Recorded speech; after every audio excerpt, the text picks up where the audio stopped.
Hello guys, स्वागत है आप सबका आपके चैनल परिचय पे। मैं हूं समक्ष सिंह।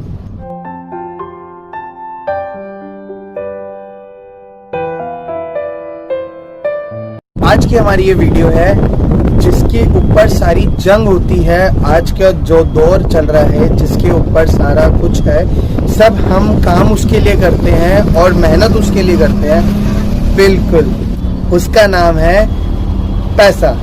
जी हाँ, जो पहले गाने बनते थे ना, बाप बड़ा ना भैया सबसे बड़ा रुपया, वो आज भी ये वाले गाने बिल्कुल सही बनते थे और आज भी ये गाने हमें देखने को मिलते हैं। आज की हमारी वीडियो है फ्लाइट कैंसिलेशन जो होती है हमारी, या फ्लाइट कैंसिल हो जाती है, उसका रिफंड कैसे हमें मिल सकता है, या किस कंडीशन में रिफंड मिलेगा और किस कंडीशन में रिफंड नहीं मिलेगा।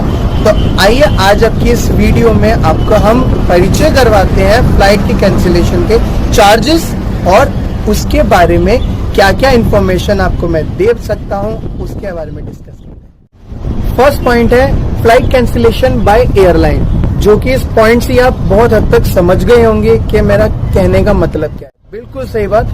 अगर एयरलाइन की वजह से कोई भी फ्लाइट कैंसिल होती है तो उस केस में आपको 100% रिफंड मिलेगा और आपके फेयर जो भी होगा, टर्म्स एंड कंडीशन एयरलाइंस की जो भी होगी, उसके बिहाफ पे आपको आपका रिफंड 100% मिलेगा। उसके अंदर एक कंडीशन और आती है, अगर आपकी फ्लाइट एयरलाइन की वजह से कैंसिल होती है और आपको दोबारा उसी जगह की फ्लाइट चाहिए जहां पे आप जाना चाहते हैं, तो एयरलाइन आपको नेक्स्ट फ्लाइट के लिए बुकिंग बना सकती है। अगर आपको वो कंफर्टेबल रहेगा तो आप नेक्स्ट फ्लाइट की तरफ जा सकते हैं, वरना आपको रिफंड तो मिलेगा ही मिलेगा। पॉइंट है फ्लाइट कैंसिलेशन बाय पैसेंजर। कुछ पैसेंजर अपनी फ्लाइट खुद से कैंसिल करना चाहते हैं या वो ट्रैवल नहीं करना चाहते हैं, डिपार्चर से वो कुछ घंटे पहले अपनी फ्लाइट कैंसिल कर सकते हैं, जो कि एयरलाइन के टर्म्स एंड कंडीशन होगी कि कितने घंटे पहले आप अपनी फ्लाइट को कैंसिल कर सकते हैं। और उसके भी दो प्रोसेस होते हैं, या तो आप एयरलाइन के कॉल सेंटर पे कॉल करके अपनी फ्लाइट कैंसिल कर सकते हैं, या फिर अगर आप एयरपोर्ट पे हैं तो एयरपोर्ट के हेल्प डेस्क पे जाके अपनी फ्लाइट को कैंसिल करा सकते हैं। उस प्रोसेस में आपको आपका रिफंड मिलेगा, बट फिर भी याद रखिए कुछ घंटे का गैप होता है। अगर आप अपने डिपार्चर से कुछ घंटे का पहले गैप में रख के उसको कैंसिल करते हैं तो आपका रिफंड मिलेगा। अब हमारा थर्ड पॉइंट है पार्शियल रिफंड। पार्शियल रिफंड में क्या मतलब होता है, जैसे आप 3 सेक्टर ट्रैवल कर रहे हो, जयपुर, दिल्ली, दिल्ली, कोलकाता।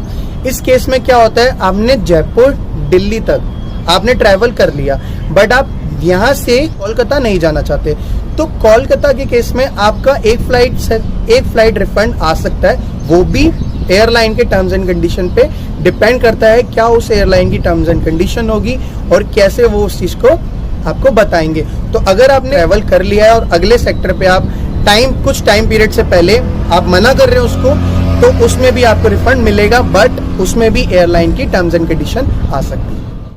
अब हमारा फोर्थ पॉइंट है क्रेडिट शेल।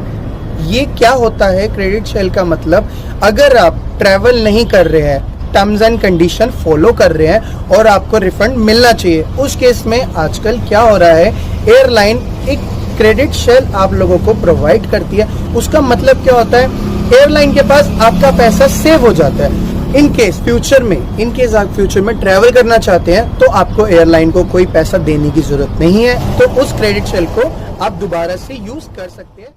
तो आइए फ्रेंड, अब बताते हैं कि किस केसेस में आपको रिफंड नहीं मिलेगा। फर्स्ट पॉइंट है हमारा not report on time.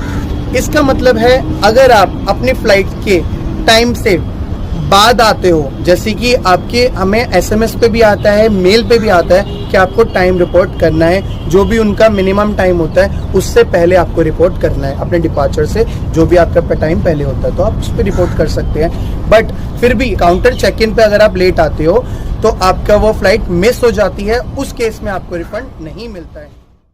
Second point है हमारा मिसमैच इन डिटेल्स।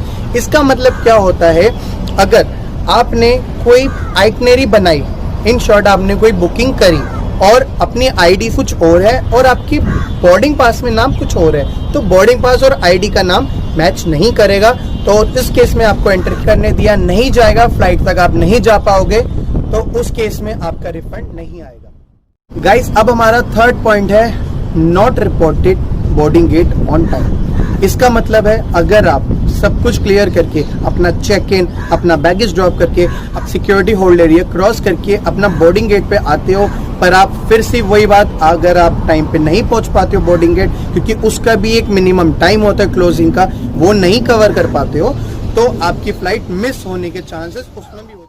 ये थे हमारे कुछ पॉइंट जिसमें आपकी रिफंड किस कंडीशन में मिलेगा और किस कंडीशन में नहीं मिलेगा, जो कि बहुत लोगों की क्वेरीज आती है कि अगर मैं एयरपोर्ट के अंदर भी हूं तो मुझे सब यही पूछते हैं कि किस केसेस में हमारे रिफंड मिलने चाहिए या नहीं मिलने चाहिए। उस केसेस में मैंने ये व्लॉग बनाया है क्योंकि हम सभी जानते हैं पैसा बहुत मुश्किल से कमाया जाता है और बहुत मेहनत लगती है।